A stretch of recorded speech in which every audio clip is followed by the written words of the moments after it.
Good evening, everybody, and welcome to another episode of the Student First, Athlete Second IG Live.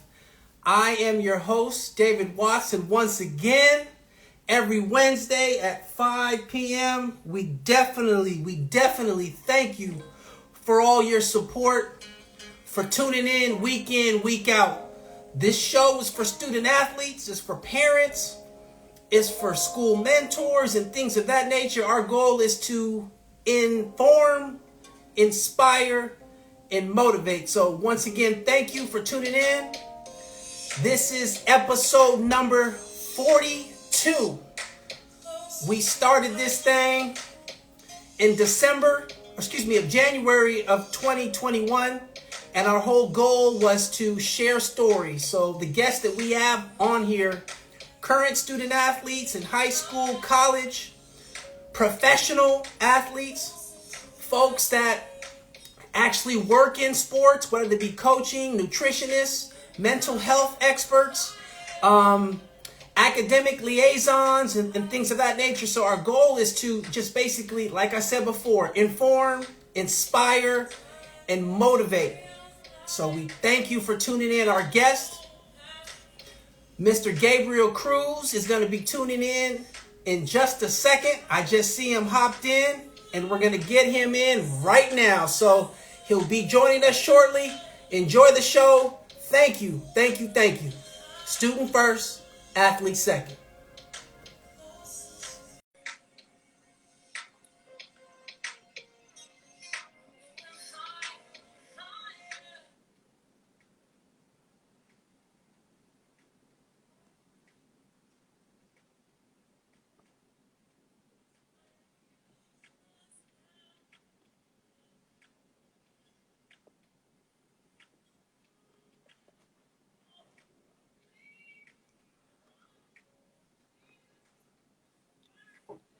Our featured guest is going to be joining us any second now.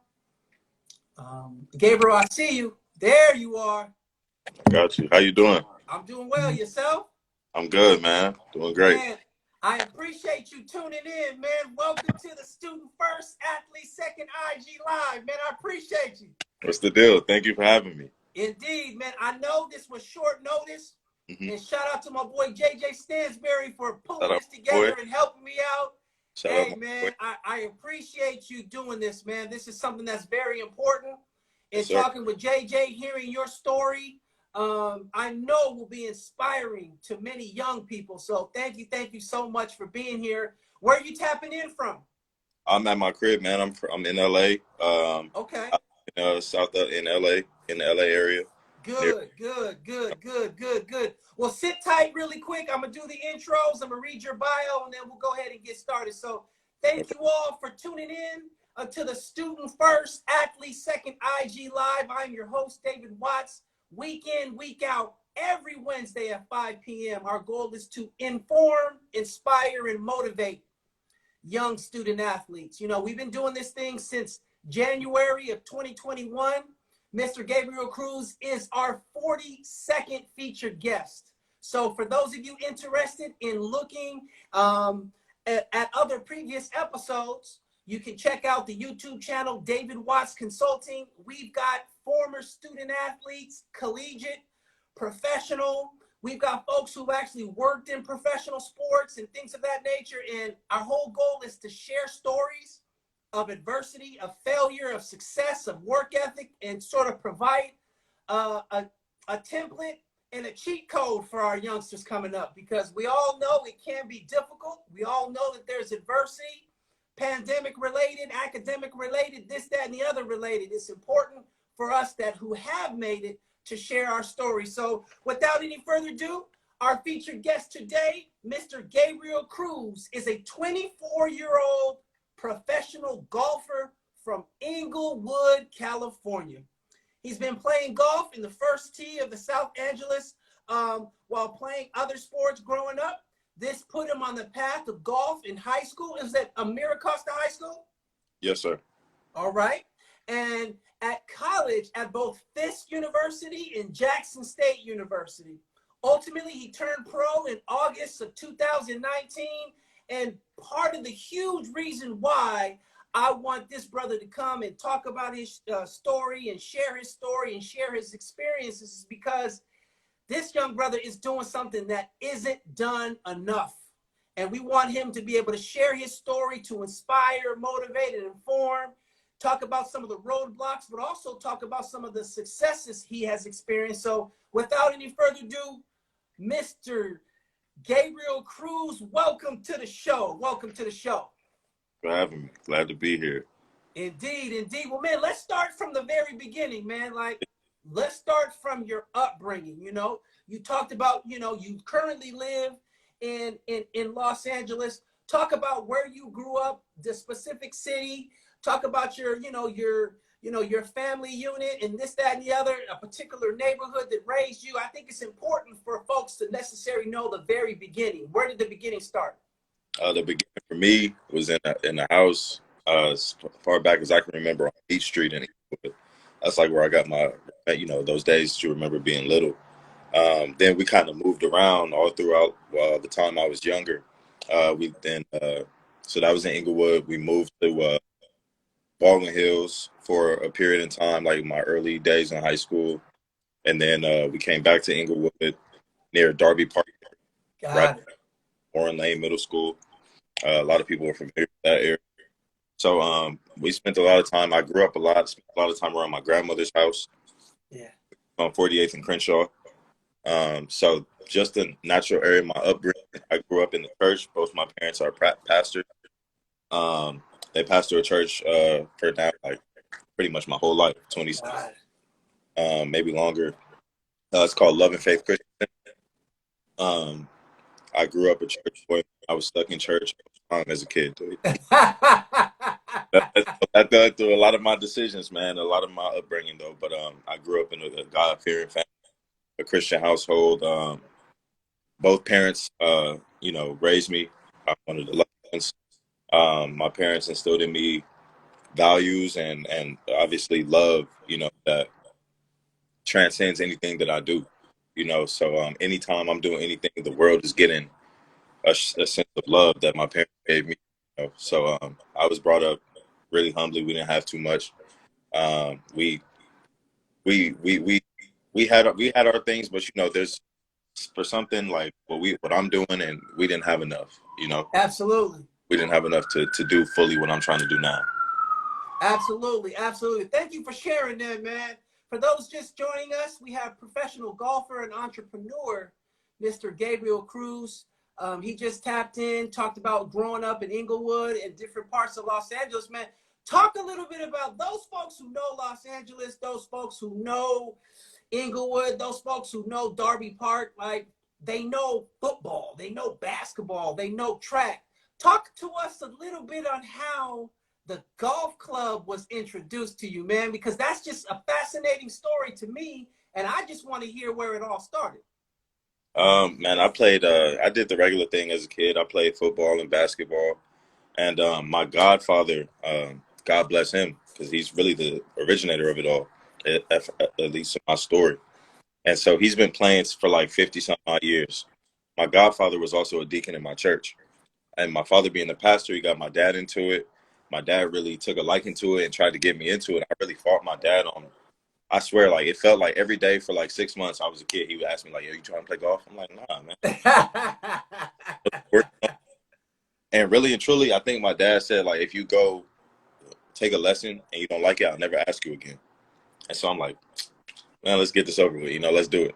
And so it was a 2-hour lesson. I hit one ball in the air, like, really well.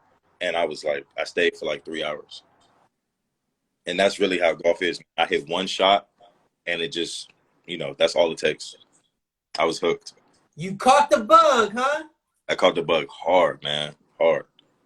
Wow, man. I mean, that's something that I feel that, like, just that introduction on somewhat of a humbug. You didn't want to do it, but Pops was like, just try it. If you don't like it, that is what our young people need an introduction in, with arts, right, with coding, right, with golfing, with exactly. other things other than just football and basketball and sports, really. Like, we need to be introduced to fashion. We need to be introduced to like writing and help, like stand-up comedy, like we need singing, like, you know, Things that, anything. It's important to expose our young people. So when I hear your story, man, it's something that definitely resonates, that it wasn't familiar to you. And at first you were sort of pushing it away. No, that's an awesome story, man. That's an awesome story. At what age was this? What age was this, when you first started? I was like 8 or 9 years old. Okay. And then, so basically you've been playing golf for 8 or 9 years old. And here's the funny thing. Golf is a sport that you can play for your entire life. Man, so you can't do it no more. Right? You can't necessarily say that about basketball. You can't necessarily say that about football. And for some of these other sports, they have an expiration date. Exactly. And a lot of times that expiration date is when your eligibility is up, when you don't make a team, or when you don't get cut, this, that, and the other. Golf is something that you can do forever, man. And I know exactly what you're saying in terms when you talk about catching that bug, because for me, the bug that I caught was tennis. And for me, like, I picked it up late in life. I played college football at UC Berkeley. And in my early 20s, I wanted to do something that kept me busy. And I was living in Oakland at the time. And I would go to Lake Merritt and Athol Courts right by the lake. And the OGs used to be out there playing. And I just was like, hey, I want to play. I want to learn. And man, quite honestly, since about 2002, 2003, I've had that bug, that same bug that you got, man. And it's obviously, I'm not a professional on that level, but it's something that every day there's that desire of, man, I got to get better today. Right. Like, I got to go hit some forehands. I got to go work on my serve. And I imagine it's the same way with you, even at a more intense level, because, like, you got to eat. You know what I'm saying? But G's going to get you. Exactly, right? No, exactly. So you started at around 8 or 9 years old. Golf was introduced. Was that the point where other sports were like, you know what, you stopped playing, or you continued to do multiple sports? I continued to do multiple sports up until really my junior year of high school. Okay. I played AAU travel ball as, middle school and everything. I played the reason I stopped playing other sports in high school was because I was recruited by some pretty big high schools to play football. Got it. Like Oaks Christian and Harvard Wesleyan. Got it. They wanted me to play varsity along with one of my teammates who went on to be like the #1 quarterback in the nation, and Malik Henry. Got it. But they said that I couldn't play golf my freshman year. And so I was like, no, that's it. For a fact that there's no way I'm not going to play golf my first year of high school. Got it. No, that makes sense. I mean, somebody's telling you that you can't do something, and correct me if I'm wrong, golf is a spring sport for males, right? So to me, that didn't make a lot of sense why they wouldn't let you. I don't know, man. Sometimes these schools, coaches don't like sharing athletes, this, that, and the other. I think it has to do with the commitment for sure. Got it. I want you to be locked in on their program. And exactly, especially at some of these private schools, some of the schools that you mentioned, that's definitely a big deal. Who are some of the folks growing up that you looked up to in terms of the game? I mean, obviously there's Tiger, but like some of the new players or the newer players, when you were growing up, was Tiger it at your young age, or Phil Mickelson, or who? It was still Tiger domination era in my upbringing. So we was on the TV watching Tiger, break records and do more amazing things. But there's definitely other players that I really look up to or admire. Other players besides Tiger, such as Rory McIlroy, Justin Thomas, a few of the best out there. There's also some players at other levels, who you look to try to find some inspiration from, try and look at and see, there are things that they do well that you maybe imitate or bring to your game. So yeah, it goes a long way. Indeed. My favorite player, only by allegiance to UC Berkeley at the Cal, go Bears, but my favorite player is the young cat He's been doing a lot of winning lately. Colin Morikawa. I was a boss, man. Yeah, Jeez. yeah, that's my guy. I should know his name. I should know his name. Oh, he's a phenom. He's a phenom. Yeah, yeah. It seems like right around now, man, there's a lot of young players like really showing up and showing out. It seems like the old guard is sort of, I don't watch golf enough. I don't know the game, but it seems like the old guard is sort of breaking ranks, and a lot of the new guys are coming in. You know, the guys are Chamberlain or I forget what the dude's name. Yeah, the dude that hits it 1.5 miles, and man, it's exciting. It's exciting to know that it's time for this new generation of golfers coming up. So, I mean, I imagine you trying to get in there too. Get in where you fit in, right? I fit in, man, as fast as possible in the right timing. Honestly. Indeed. Talk a little bit about your experience as a student athlete in high school. What kind of student were you? So that's the touchy subject. I'm gonna be honest. Hey, share your truth, brother. Share your truth. And I'm gonna put it just like this. As far as me in school went, I feel like if you look back at my track record, I probably averaged a B+ as far as tests and quizzes went. But homework, I was the student who didn't do my homework. And that's the truth. Like, I did not do homework. I don't believe in homework. Hey, you know what the crazy part about it is, man, is I was talking to a student today, and I was like, man, homework is like the easy points. Homework is like the layups. You got to make the layups, like the bunnies. I mean, you got to do that. You know, people going to argue me down about it forever, but I'm like, if you know how to pass the test, then it's like, what are we really doing here? I hear you. I hear you. Moms and pops got me at the dinner table doing homework. As they should. They should. As they should. So if you had to give any advice to your 16, 17, and 18-year-old self, whether it be academic advice or athletic advice, matter of fact, give both. 1 point of academic advice or a few points, and a few points of athletic advice. What would you give your 16, 17, 18-year-old self? Because when you're talking to yourself back then, you're also talking to young people now.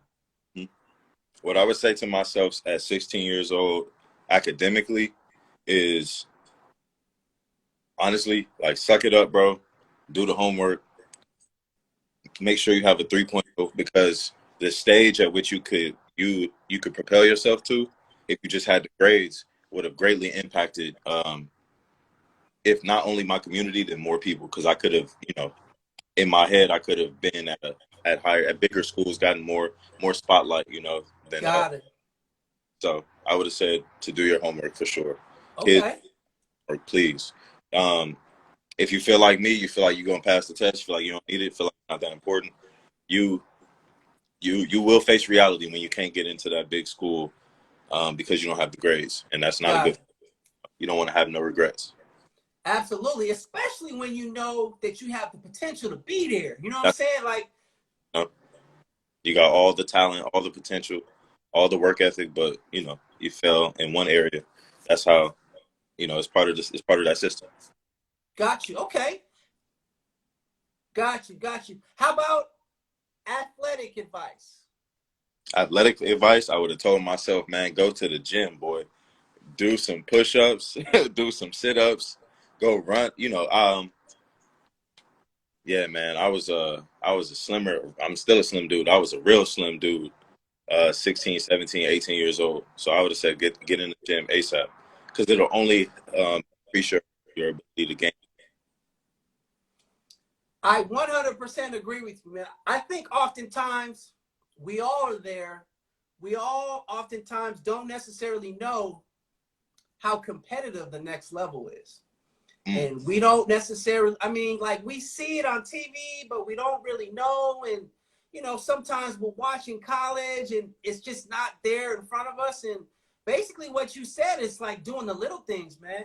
Yeah. Eating right, lifting, having your physical fitness. And we all know in the sport of golf, with Tiger introducing the fitness part, like there's a correlation of, you know, how far you hit the ball. I think, you tell me, there's a correlation with how strong you are, with how far that ball travels, right? In the right muscle groups, in the right ways, in the right positions, definitely change the game. Indeed, indeed. I mean, it's those little things, man. It's those taking care of your body, man. It's those things like stretching. It's those things like, you know, working on your flexibility and things that the average person won't do. I feel like are absolutely necessary, because I feel like sometimes a lot of us are so gifted at a young age, right? At our schools, in our neighborhood, but we got to have a mindset. We're not competing with the people in our leagues.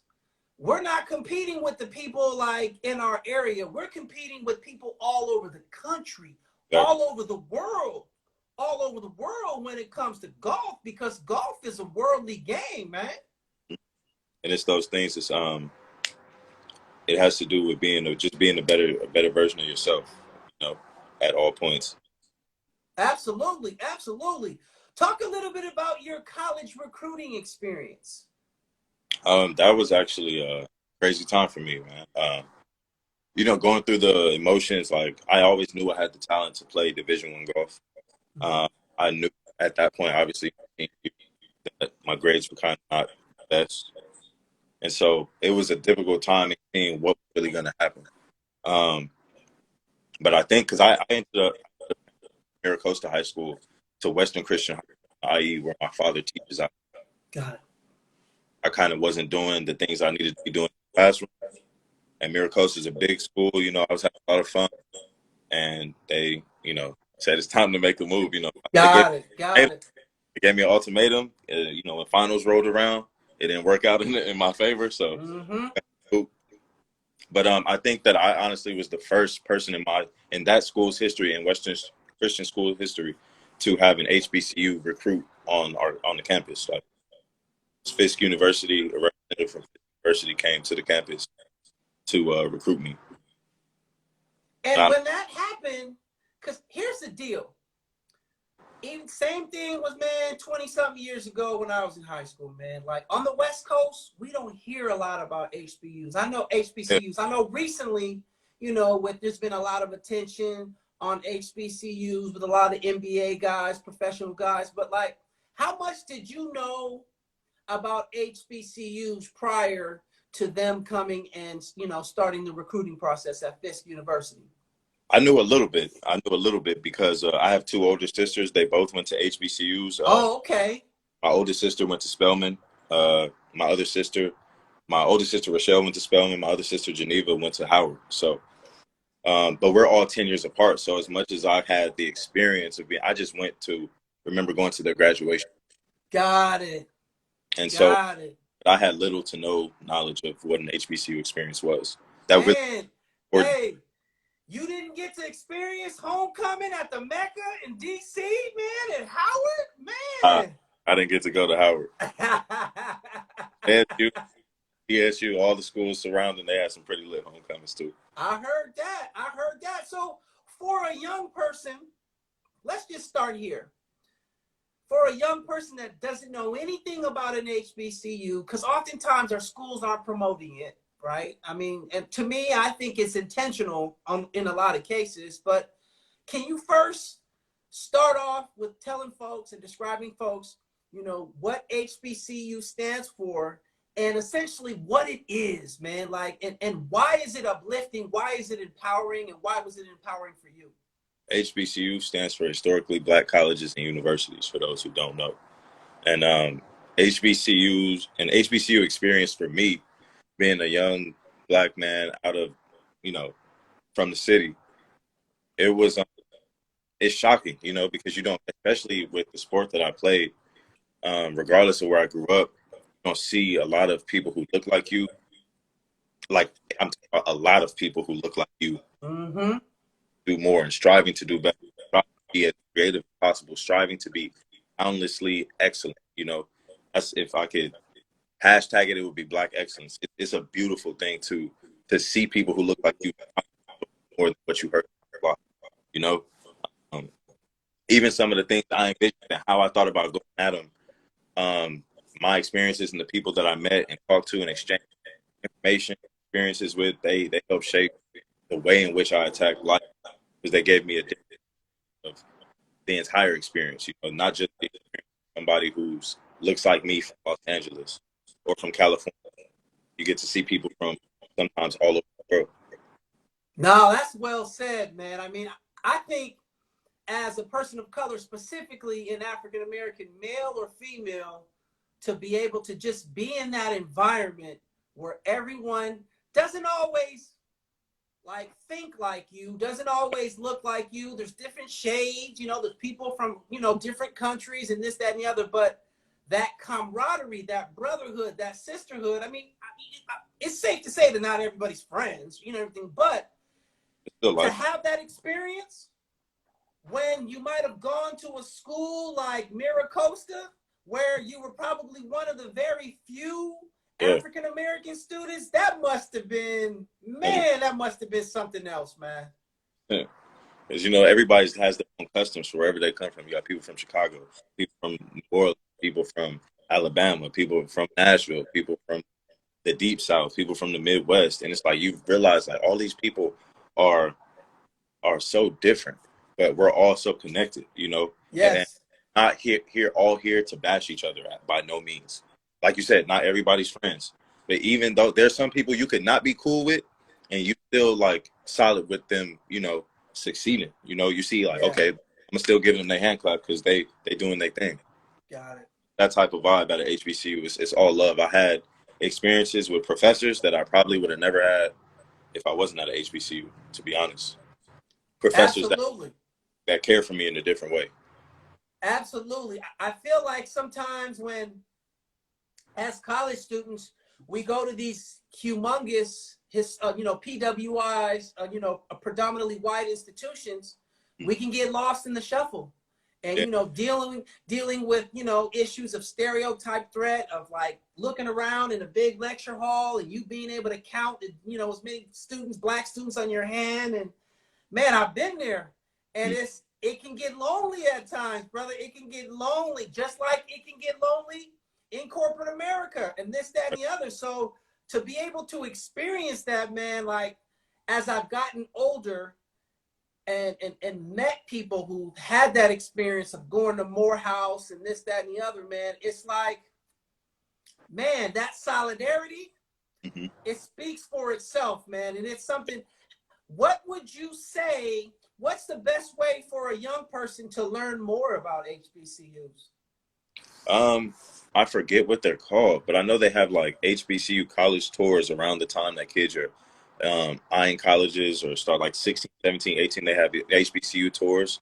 Like JJ's little sister, for instance, actually went on one of those tours, and I think that's how she chose the school that she's at now. So I know those help a lot. That was something that I was aware of, you know, actually coming up because of my sisters. So there are HBCU tours. There's, you know, anything is available online. Google, YouTube, University, anything at this point. No, that's definitely I'm not a important. bet on them for sure.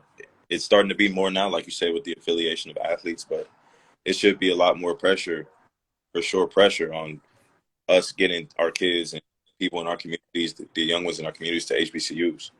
No, that's definitely important, man.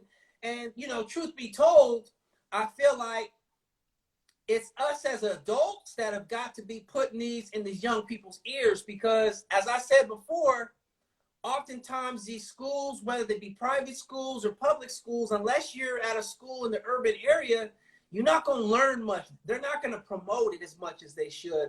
And to be honest with you, I don't even know how much or how often the HBCU college reps come on to, like, you know, high school campuses on the West Coast because of budget and travel. So, you know, when they have these fairs that are at the LA Convention Center and Yeah, things of that nature, it's definitely something to look into. right.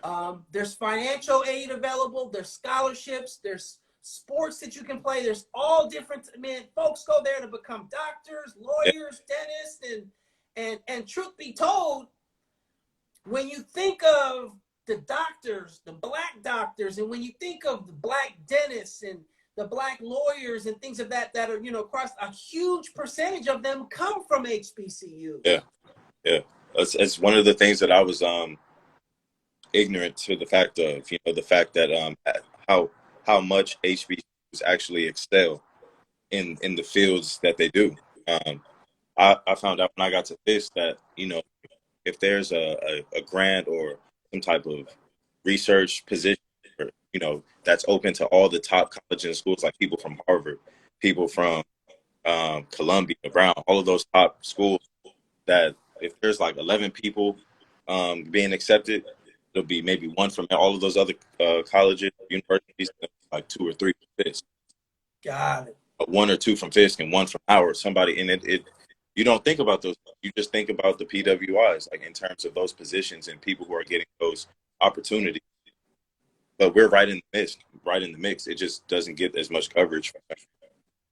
That is so big, man. That is so big. So for all you folks that are HBCU alums, for all you folks that are parents of students that are in high school, definitely have our young people at least do the research on the HBCUs, because there are a lot of quality institutions that will prepare students just like the Ivy Leagues, just like the Stanfords, and just like, you know, this, that, and the other. I've heard a lot of people say that, I don't know if you've heard it, but a lot of people say that Morehouse is the Ivy League of the South. You know what I'm saying? Like, A lot of that. You hear a lot of that when you're in the HBCU. You know, it's a lot of love for us. HBCUs put you onto all of that missed information, that missed knowledge, you know, that you didn't have about yourself and your culture and your people, to let you know as soon as you get there, we're going to have some fun. We're going to turn up. We're going to eat some good food. But first, there's a historical precedent that is set here. And these people that came through this university or whatever, they excelled in life. You know, they became doctors, they became dentists, they became orators, they became writers, they became whoever they became. And you don't think about Black people accomplishing, you know, in the sense that you do. If me personally, I would think of HBCU for sure. Man, like, I mean, out here, I'm sorry, I missed what you just said. Like, we're really out here thriving. You know, we're thriving, accomplishing all sorts of things. It's just not getting the same attention. Yes, you are absolutely right. Mm-hmm. And that's what makes me think that, you know, the attention is not, the stories aren't being told, because a lot of people don't want them to be told. And that's the scary part. Right. That's the scary part. That's the scary part. So it's up to us as adults who know the game, who know what time it is, to be able to say that there are more options out there. So thank you for bringing that up. I really appreciate that. For those folks just tapping in, our featured guest today on episode number 42 is pro golfer and entrepreneur, Mr. Gabriel Cruz. He's, you know, talked about his upbringing, growing up in Inglewood, and his introduction to golf, you know, talked about his mom and his dad. Shout out to mom and pops. I know they're on here, you know what I'm saying? So, man, hey, you got a lot of folks on here showing love, man. This is great. And they know I love them. They know I'm working hard for them. Thank y'all. Indeed. So, getting back to Fisk University, man, like, what was it about Fisk when you were 17, 18 years old that sold you in going across the country? Correct me if I'm wrong. It's in Tennessee? Nashville, Tennessee. Yes, sir. Nashville. I've actually been to Fisk University, passed through it, because I had a conference out there, and it's not too far from Vanderbilt, right? Right. It's super close. 5 minutes. I'm knowing a little bit. So what was it about this that stood out to you that made you say, you know what, I'm from Cali, but I'm about to make this leap? I took the tour down to Fisk and met some cool people. The actual population of Fisk is mostly comprised of people from California. And then the population is, and I believe, people from Chicago, and then so on and so forth. So it was a lot of people from the same experience that I was from, you know. They talk like me. A lot of them look like me. They shared the same type of West Coast type of energy that I have. And it was a good place. It was some place that I knew that people here, like, you know, they're bent on it. They're hell bent on achieving high standards. Their standards were high. Their goals were high. Um, their expectations were high, you know, of incoming freshmen. Um, but how I got there was really through they recruited me. I was recruited by Jackson State, and I needed an extra math class upon graduating from high school, and I didn't have enough time in the summer. So Fisk has still offered me a scholarship. So the plan was to go to Fisk to get eligible to go to Jackson. I see. Mhm.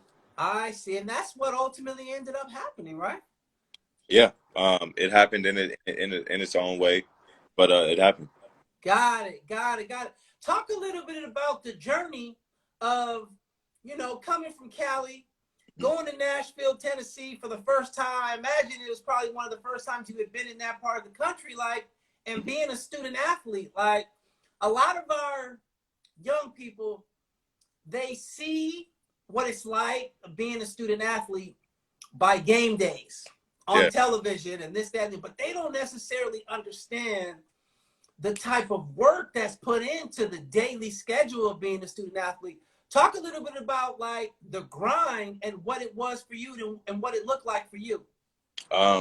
So when you go, I'm gonna talk specifically from my version of the story.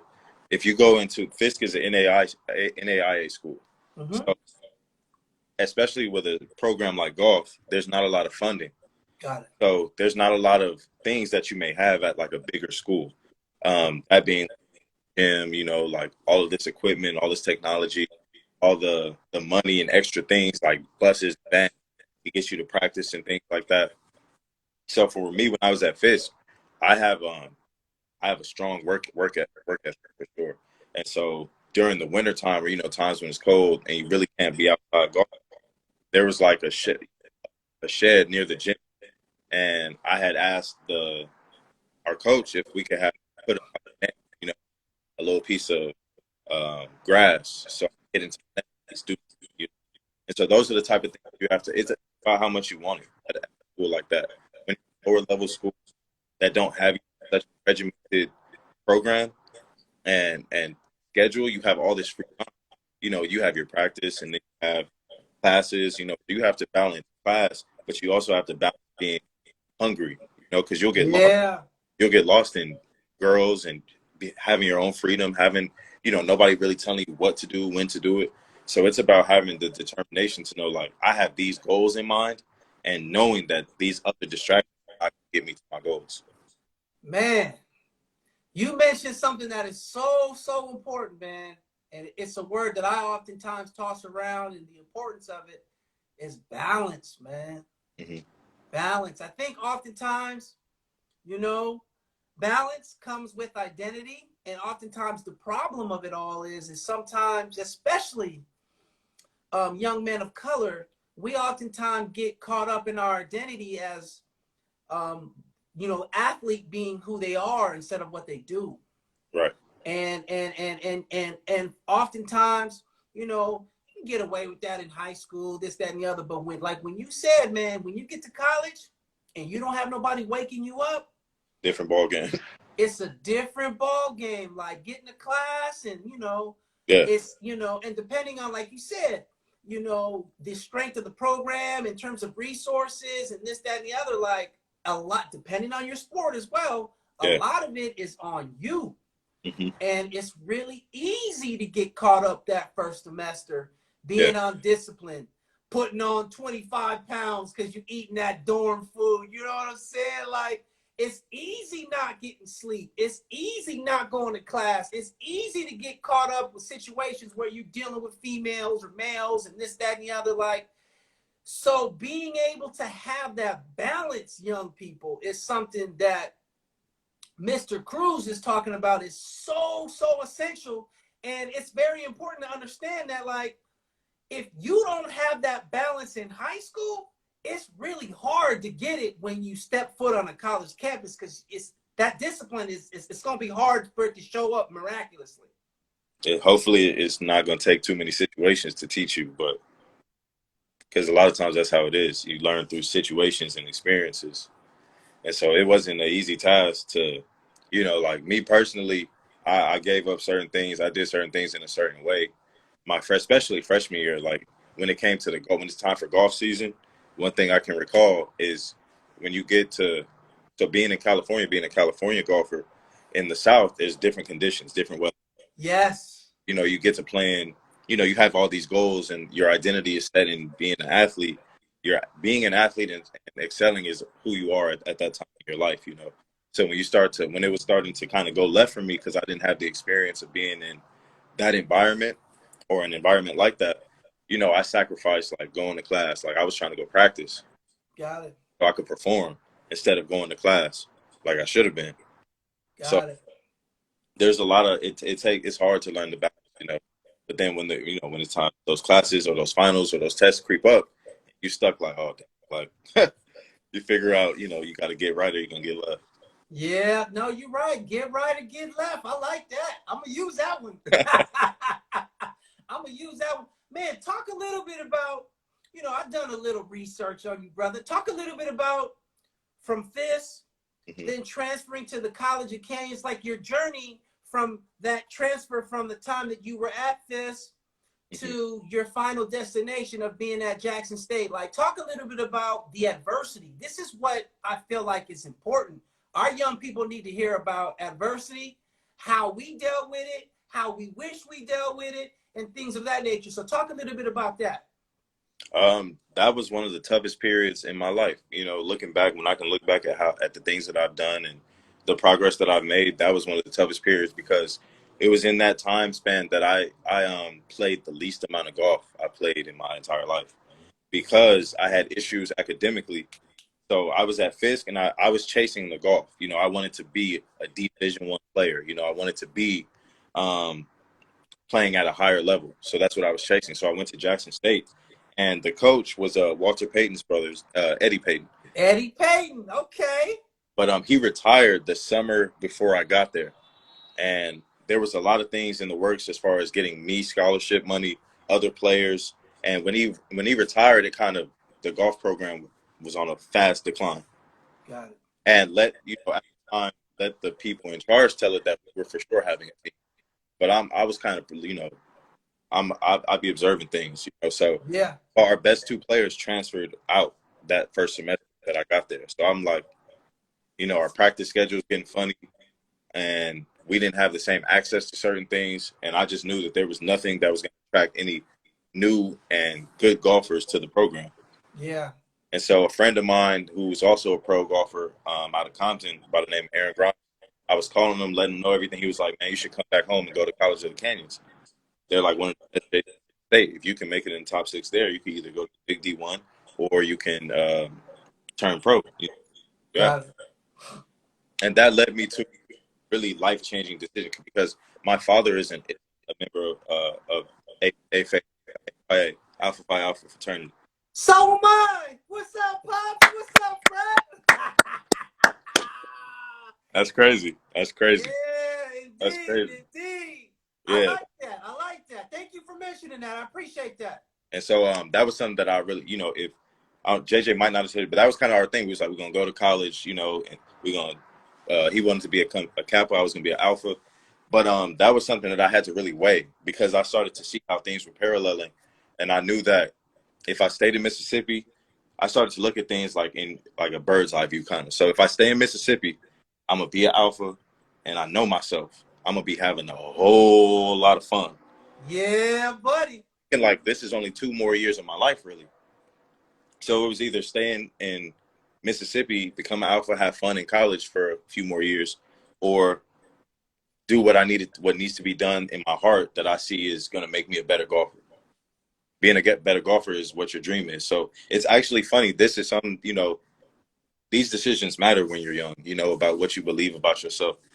So spring break came around. I was at Jackson State. I went to stay with JJ in North Carolina. He went to Livingstone College. Got it. Stay with him for spring break. And I was in that time deciding, am I going to go back home to go to school or I'm going to finish school in the South? And because my family had put a lot into all of this and being in the South, and I talked to my sister. I actually stayed another week at school at JJ's place thinking about like what I really wanted to do. I knew that this was the important decision for the trajectory of my life at that time, Yeah. and that's crazy. Um, so it was a tough time. I didn't get to play and compete because of issues with grades and no, actually not issues with my grades, issues with my transfer. My transfer mandated that I had to sit out more time than we expected. Got it. And so it was a tough time because I really wasn't playing golf. And, you know, I was already playing golf. I could have stayed at Fifth. So I have all of these thoughts, you know, and then there's people in the background who, you know, you're like, what are you here for? Oh, I play golf on the golf team. Season come around, you're not playing. So, you know, you got people talking mess like, oh, you're not a real golfer. You know, like he was capping, you know, he was lying. And those Got it. things when you're that young, you know, they really eat away at your mind, the things people They say. do. So it was tough. Honestly, it was really tough. But looking back, one of the cornerstone decisions I made that affected the rest of my life so far. Was coming back home. Hmm. Yeah. And now, was this the point that you went to CLC, or you had already been to CLC? I went to CLC after Mississippi. Oh, okay. Because they didn't end up having a golf team at Jackson that next year. Got it. And so I went to CLC, and the plan was to go there and then transfer to a big D1. But I kind of just saw myself in the same pattern. Like, you know, I don't really care personally about the grades. I'm in it I want to play golf, you know, 24/7. Got it. I was thriving on that team, and some things of, you know, life situations happened. I had to actually leave the team because I was working a job. I had rent to pay, things like that. So all of these moments are kind of like moments where, like, do you really want to do this type of moments? There's all these things that keep seeming to stop you from just playing, you know, but you're constantly getting better. You're constantly evolving as a person, as a player. So it was really tough to stay true to what I seen in my heart. Absolutely. Hey, better said, you were being tested, bro. The Lord was testing you. Yeah. And you kept your foot on the gas. I respect that, because there are a lot of people that would have been like, you know what? I really love the game, but it's going to look bad if I don't finish school. Yeah. You know, it's going to look a certain way optically, you know, my parents, this, that, and the other. But quite honestly, if you would have made that decision, you would have had all kind of regrets. Yeah, 100. On if you would have stuck with it, what could have happened, and this, that, and the other. So, man, shout out to you for making that decision, man. That's you know, whew, that's big, man. That's big. So, you know, what year is this? This is like 20 when I left COC. Yeah. That was 2018, I want to say. Okay. 2018. But that period was difficult also because education is big in my family. My father and my mother, between the two of them, have probably like 4, 5, 6 degrees. My dad has a PhD. So leaving, we went to actually a conference that said you're not supposed to go from a 4-year to a 2-year. That's kind of going backwards. Got it. So when that time was around, my dad was like really, really pissed. He didn't talk to me for a little bit, and during that time. But you know, it's water under the bridge. Got it. Got it. Followed your vision, man. Well, hey, I tell you this, something tells me, I don't know you very well, man, but something does tell me that, you know, you didn't get it before, but something tells me that in the future, you're going to pay your dues. You're going to eventually get it. You know, it's not a sprint, it's a marathon. And, you know, whether you get it when you're 23, whether you get it when you're 40, if you're doing what you love, if you're happy, you know what I'm saying? Like, and guess what? I don't know what your dad feels about it, but you can still be an alpha. You can still be. Hey, Pops will just put you through an unofficial process. You know what I'm saying? You can come through paper, but Pops will put you through a process. Oh, no, I don't know about. Well, man, talk a little bit about the process of turning pro. What does that look like? I'm sure it's got to be competitive as hell because everybody and their mama trying to do it. What does it look like, and what did it take for you to actually do it? So this is something, golf is a different type of sport. So it's a pay-to-play sport. So it's a sport where you can deem yourself a pro. You can go today and sign up for a tournament as a pro golfer, but when you sign up as a pro golfer, you no longer have your rights as an amateur. So be Got it. amateur and pro is that a pro can accept money Got it. when they compete and place. An amateur cannot. An amateur has to get like gift cards or um, just really gift cards and things like that. So the I had a really good the year after I left COC, I had a really good summer as an amateur golfer. I had a lot of top 10, top fives, a couple second place finishes, and I played my last event and sometime in August. It was in LA, Griffith Park golf course. And afterwards, my coach, the next day, I finished in like 11th place. My coach calls me. He's like, "Hey, how would you feel about having a sponsor and like turning pro?" And I'm gonna be honest with you. At that time, I was really like turning pro, like, because really I was just like, damn, I feel like I'm just getting the hang of really being a solid amateur golfer. You know, like I was just starting to get the, get the swing of things. And he was, I think you'll be able to adapt. So I'm like, I really do. So I was like, okay, let's do it. And that was that. I played my first event like first week of September, I believe, in Boca Springs. Didn't play that well, but I got my first win as a pro like a month later in September on the Bow Tour, mini tour event in Long Beach. Wow, man, see, man, all these intricacies of the game. I mean, it sounds like it's much different. It's a lot less political than it would be, turning pro to be a basketball player or this, that, and the other. Like, it sounds like if your scores are what they need to be, it's somewhat equitable, so to speak, right? Don't confuse what I said. You can just turn pro with like, if you can't perform at a certain level, you're not going to make any money. Got it. And the difference and pro is deep. So just the FYI. No, I totally get that. I mean, just the sport of golf itself, man, it's so psychological, man. Like, I've gone to the range a couple of times, man, just trying to just hack, and a part of me is just like, you know what? I don't even want to get started learning the wrong way. When I really get ready, when my knees start preventing me from not playing tennis, that's when I'm gonna hit up the golf course. But I'm gonna take lessons because I want to learn. I don't want to develop any bad habits.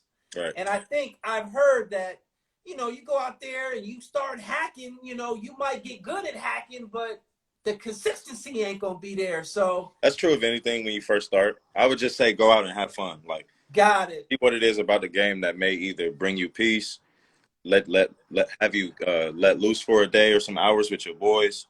A lot of people like to, have a beer or two, some more. It's just it's a fun game, I swear. If people would really get into it, they would see like it's really a lot more fun playing than it is watching something you don't know about. Absolutely. So you mentioned something before. You mentioned that like golf is expensive, right? Yeah. So we're gonna get to the pro thing in just a second, but for a young person,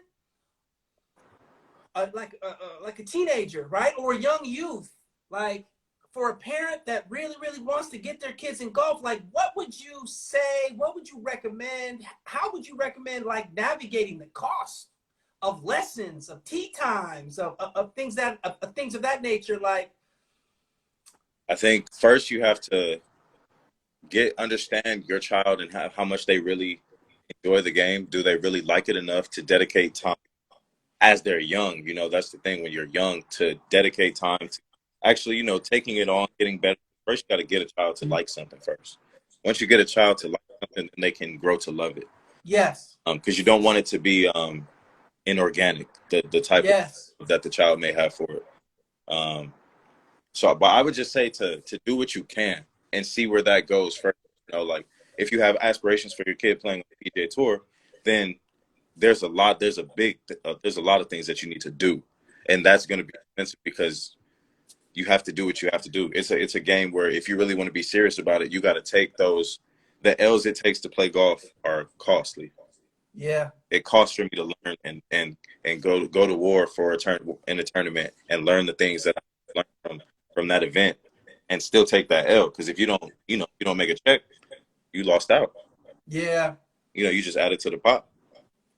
No, I totally understand that, man. I mean, that's just the factors of cost, it just makes it exclusive. And, that's one of the questions that I'm going to get to in just a bit. But yeah, I just wanted you to touch on that. Shout out to my frat brother, Mr. Claudius Wright. I see him just joined in. What's up, 06? I hope you're well. Don't forget, I'm coming to a USC game this year. I might try to get to that UCLA USC game. So we're going to definitely connect. I got to get that tailgate. I got to get that USC tailgate. You know what I'm saying? I know how y'all get down out there. But so for those just joining us, we have professional golfer and entrepreneur Gabriel Cruz. He's just talking about his journey growing up in Inglewood, California. And Gabriel, my question for you is what's a typical day look like for a professional golfer, man? A typical day of work when it comes to golf, you up early. Typically, before it's light out, you're either doing workouts or some type of training, or either you're at the course with it early in the morning. Out here, early kind of beat the sun. Yeah. So, it's either grinding at the course, working on whatever part of the game you're working on that day, or you're at the gym, or then you're, doing whatever little things you got to do in your life. Then should be either back to the course, gym, it just depends on what you're really working on that day. But it could be gym, course, gym, that back and forth. You may have a lesson with your coach every so often, or depending on how often you see him. But it's just a lot of continuous work. Like you have something to do. You're working on your craft every day. Yes. Every day you're hammering some type of nail away. But there you do also have to rest and free time from the stress. Yes. What I basically heard from you in a nutshell is you got a routine. Yeah. And I think it's very, very important for young people, youth, high school, college, professionals, is in terms of your craft, in order to master your craft, you have to develop a routine. And like Kobe used to say, you cannot get tired of the fundamentals. Yeah. You can't get tired of the basics, because that is what's going to elevate your game, is that mastering of the little things. And once those little things are mastered, especially in a technical game like golf or tennis or swimming or some of the things where it's not just about brute power and speed, it's having that routine, having breakfast, getting 8 hours sleep, getting your jump ropes in, getting your cardio in, and being that routine and being deliberate and being intentional and being consistent. Mm-hmm. That is the key, young people. Consistent routine. Yeah. Remember, you heard this first on the Student First Athlete Second IG Live. So, man, Gabriel, talk a little bit about the process of a sponsorship, man. How does a pro golfer get a sponsorship? And the info that I got on you, man, is you were able with Nike, and you were able to get dialed in with Drake, you know what I'm saying? Champagne Poppy, or whatever his name is, you know what I'm saying? I'm not a millennial, but I know a little bit about Drake. Talk to us a little bit about the process and that experience of working with Drake and your clothing brand. This is what I'm excited about, because the young people got to know that they are more than athletes. Mm-hmm. As far as sponsorships go, when it comes to golf, it's a very touchy subject. It all has to do on the situation and who you're involved with. Yeah. People, sometimes it can be a situation where if you were sponsoring me, right, I would outline a list of events and a list of costs that I would be planning to encounter on throughout the either 6 months or the year. I would present that to you, and you would, let me know how much of that you can help with. And then from there, we would have an understanding of whether or not you want any percentage of any winnings that I have, or if it's just all love. A lot of times, you may see with companies sponsor athletes, they're getting a percentage of that athlete, Yeah. So obviously the athlete's getting paid. So it works in that way. Me, fortunately, I've had some good-hearted people who have, poured into me and poured into my dream and seen a part of my vision. And they've helped me without asking for anything back. That's a blessing, bro. Mm-hmm. And so this whole journey has really taught me that there really are good-hearted people who just want to help people in the world. A lot of times the world can be, we can be dealing with our situations. People think like, man, can't nothing really go for me. It's like, nah, bro, like just keep being true to what you got to do.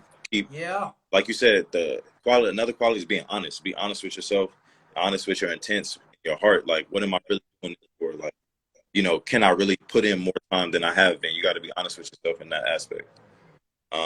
And then you'll be rewarded for it. I promise you that. I've on the other side, as far as like the Nocta, um, I've signed with Nocta for a year. It, my rights and likeness as it's been seen in the commercial and throughout the campaign. I'm not signed. I didn't. Drake was Drake. That's just Drake's brand. I won't. Got you. Okay. Yeah, Okay. set that up. Drake wasn't there. I didn't meet Drake, but You will though. You know, You will meet. Speak that shit. Excuse me. Speak that into existence. you could go on a limb and say that he definitely knows who I am. Got it. You get me? Like he knows who I am for sure. So talk a little bit about Nocta. What is that? Nocta. And Drake dropped a golf apparel brand. It's called Nocta, and it's a golf brand. It's a Nike and Nocta produced. got it. Mm-hmm. Got it. And how many other folks are dialed in with that? Are you one of the few, or it's a bunch of folks? It was 8 of us, I believe 7 or 8 of us in the campaign. So it was 8 of us shooting and recording. And that's who I know for sure is locked in. Got it. Got it. And is there a medium like where folks can see the videos, or where folks can purchase the merchandise, or plug that one time for us? Oh yeah, y'all can definitely get that at official Nocta on Instagram, and I believe official, it'll probably be officialnocta.com. If you grab some gear, they may be sold out, but they may have other things as collections that people could be interested in. I would definitely say to tap in. The gear is fire, man. The gear is cold. Drake definitely did his thing with that. And this is important because you're mixing, like, obviously the game, but you're mixing like the music industry, you're mixing clothing brands and culture. Man, this is so big, man, for you to be on this level, bro. Like, this is monumental, man. Like, Count it all a blessing, man. God is great. All the time, brother. All the time. All the time. So in terms of your clothing line, talk a little bit about your clothing line and your vision and your branding. Talk a little bit about that. Right. Ever since I was young, I've been into like fashion and clothing. Probably get it from my sister. She's bigger into fashion and clothing than I am. She went to school for fashion. But I always wanted to have like my own golf brand. I never knew exactly what it would be. I had all these thoughts. And then this actually putting it out, like I thought, I was like, I'm a cool dude, I can dress. And so I made it first for myself, and I was wearing it. And I wanted to see the type of reactions that I would get. People were telling me, dang, like, I like your shirt, or I like your hat, or I like your sweater, I like your hoodie. And, people who don't golf, like, that's dope, bro. Like, my brand, play golf, IPG. It's as simple as that, man. The story behind it, your brand is kind of an extension of you. Yes. Like, me coming on here, I'm coming on here to talk to you because I play golf.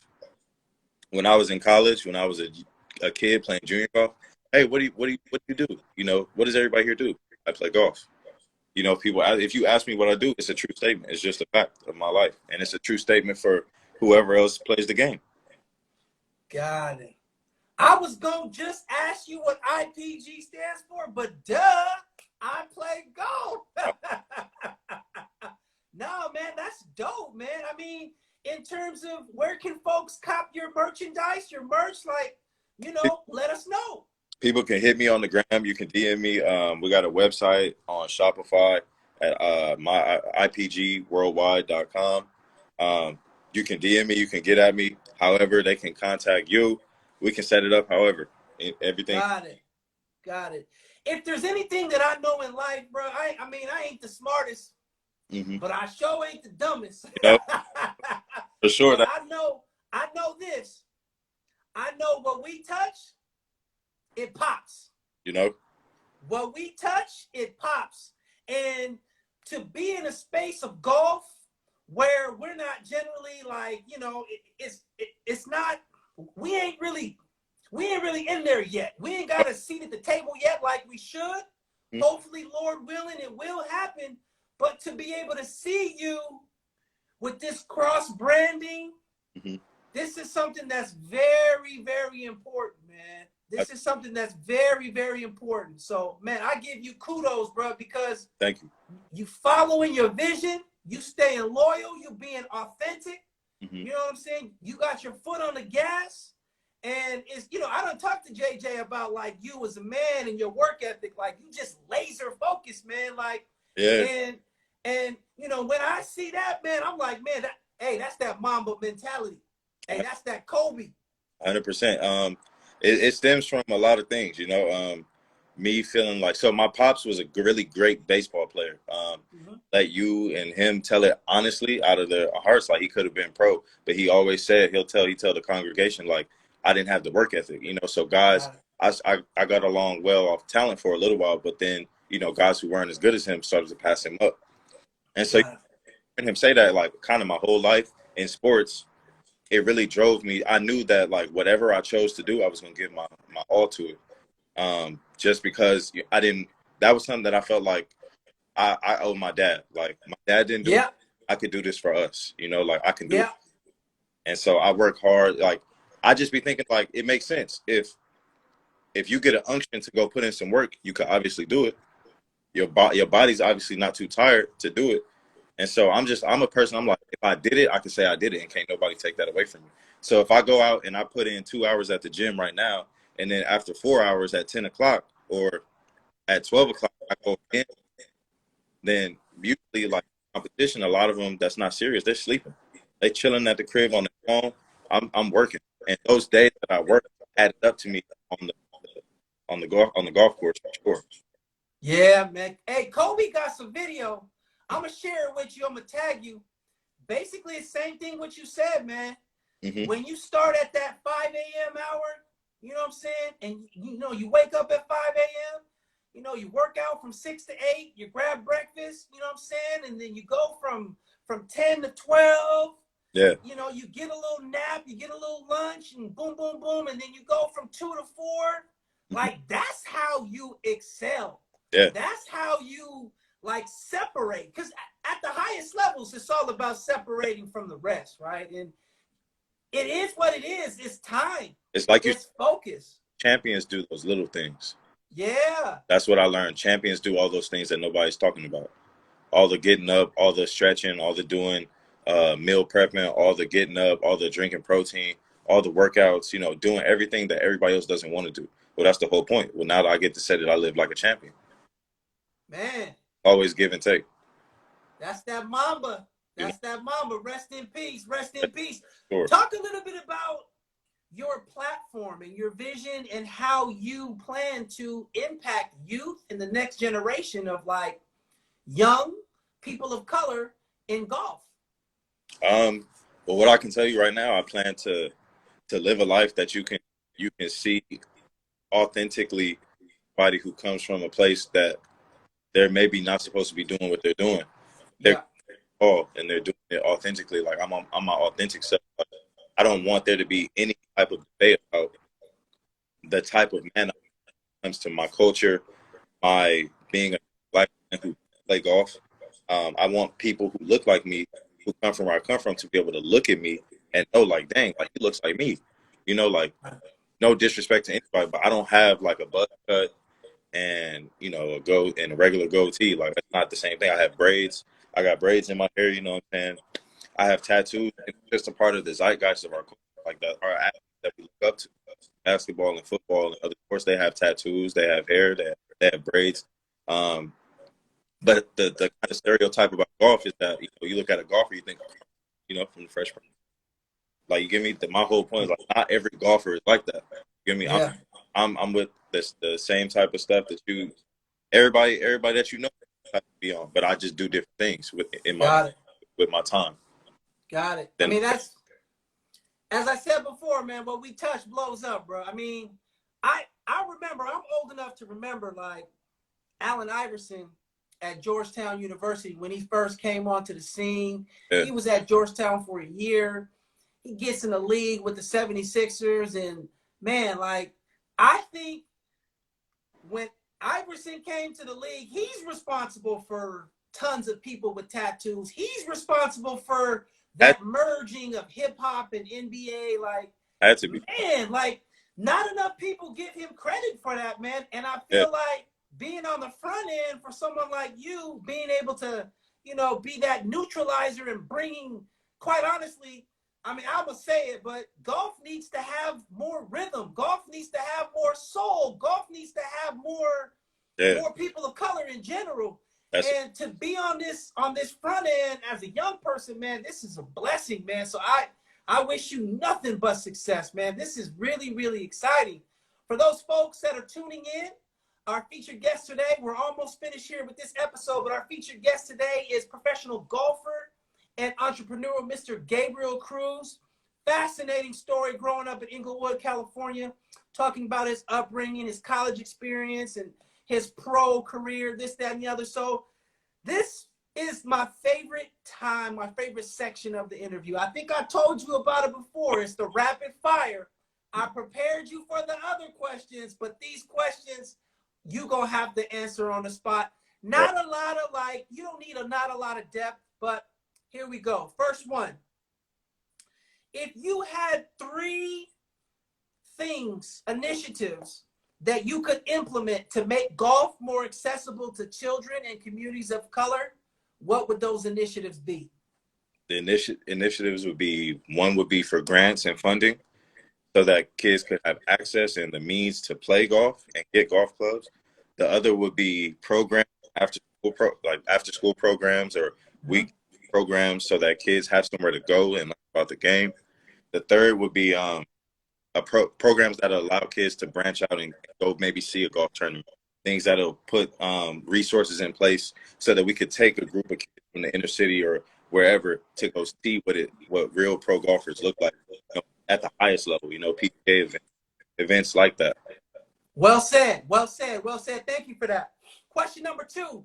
If you could go back and relive, here's my question here, one day in your athletic career, what day would it be and what did you accomplish? Relive one day in my athletic career. My first win as a pro, September of last year. Got it. So this during the pandemic and everything, huh? Yeah. Yeah. Oh no, wait. This might have been before.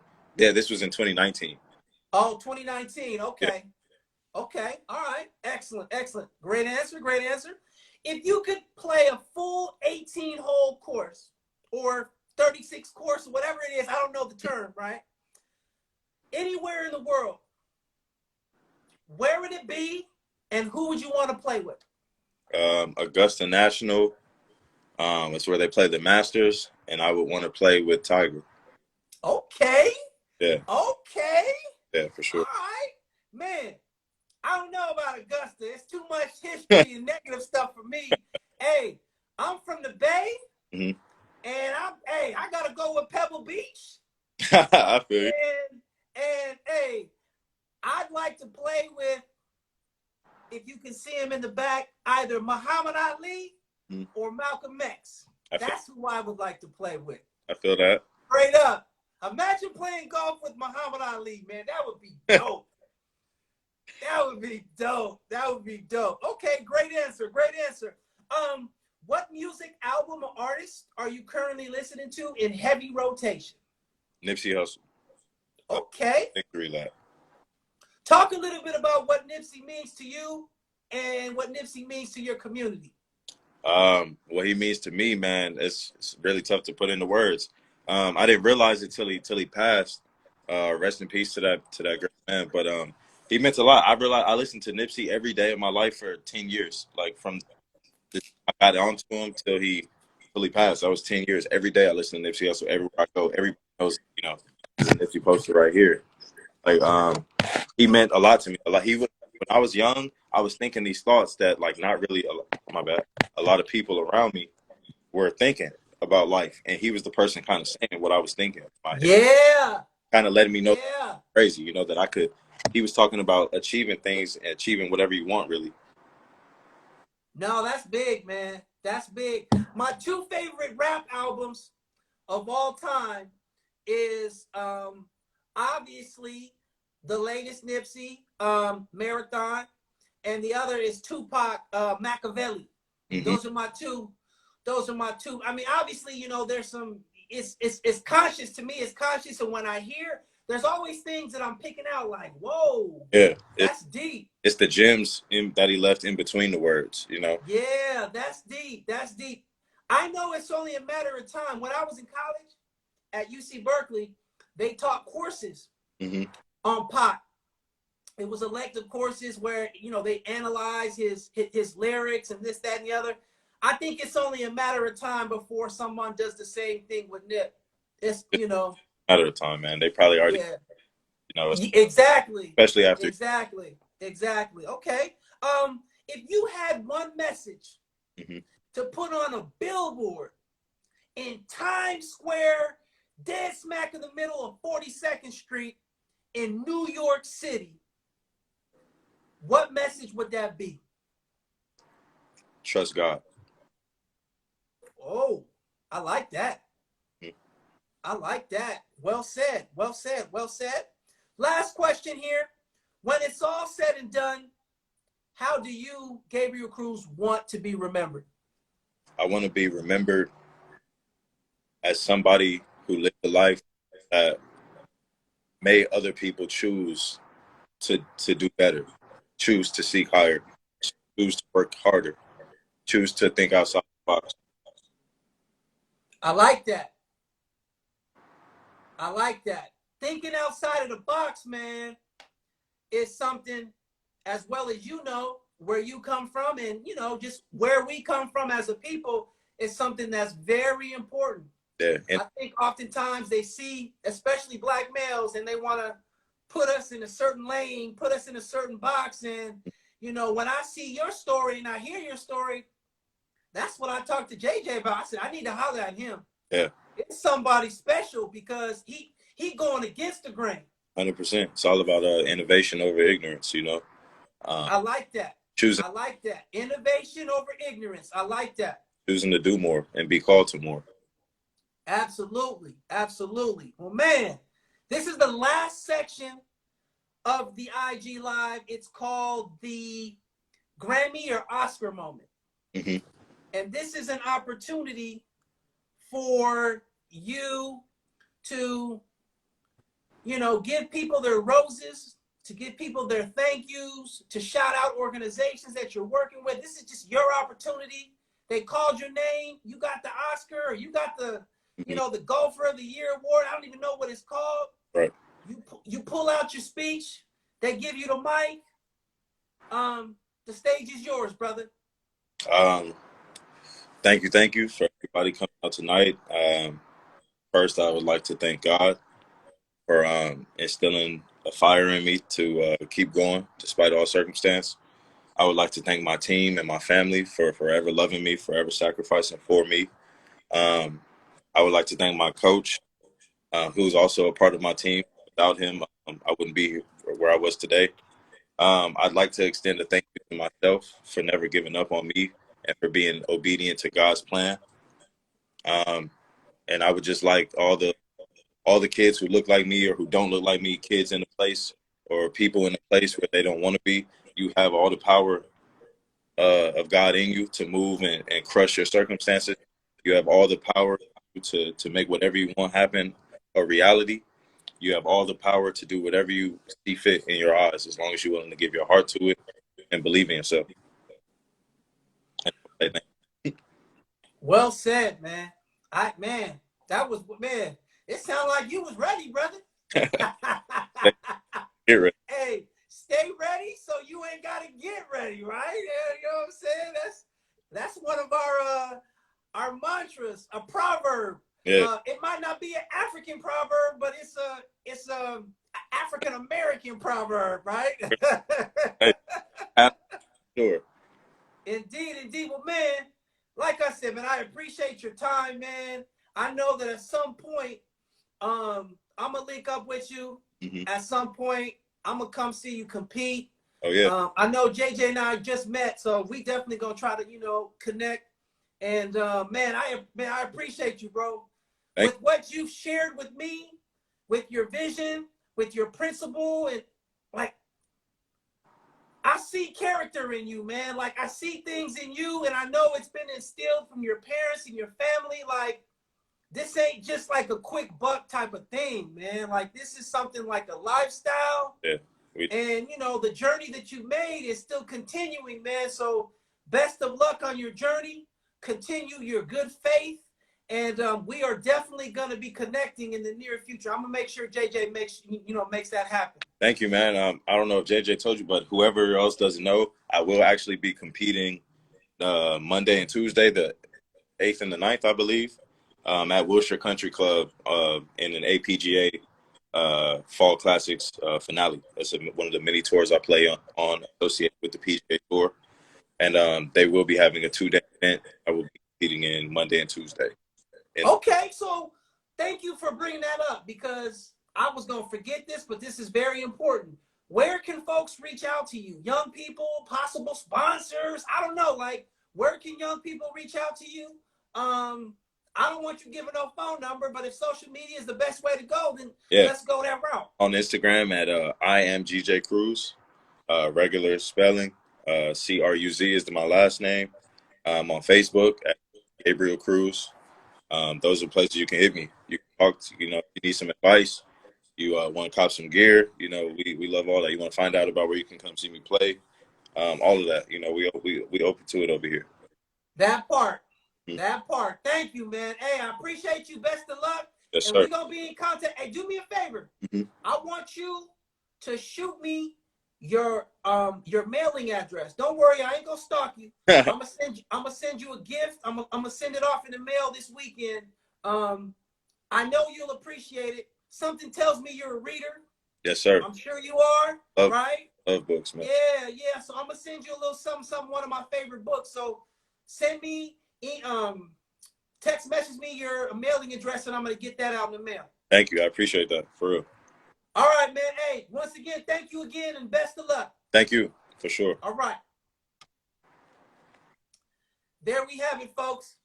Pro golfer and entrepreneur, Mr. Gabriel Cruz. Man, phenomenal story. And to be honest with you, I wanted him to share about the adversity. I wanted him to share about the obstacles. I wanted him to share about the many times where he could have stopped and took a different path, but he continued to go forward. He continued to press forward. He had his foot on the gas. And, young man is just not going to be told no. So please, please, please follow him on Instagram. I believe he said is I am Gabriel Cruz or Gabe Cruz. Check that out. Definitely check him out.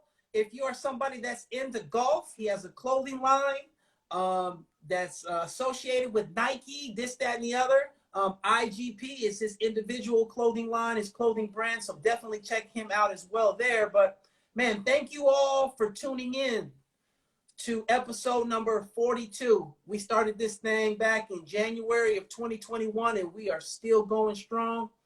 As I said before, my goal is to inform, inspire, and motivate young student athletes, okay? Young student athletes. Every Wednesday at 5 p.m. at David Watts Consulting, you're going to find the Student First Athlete Second IG Live. You can reach me, obviously, at Instagram at David Watts Consulting, LinkedIn at David Watts Consulting, Facebook at David Watts Consulting, TikTok at David Watts Consulting, and last but not least, Twitter at DWC Info. Once again, that's David William Charles Info, DWC Info. So we look forward to having you tune in week in and week out. For those of you who want to see previous episodes are on the David Watts Consulting YouTube channel. All right, 42 episodes. This episode tonight will be uploaded tonight at some point.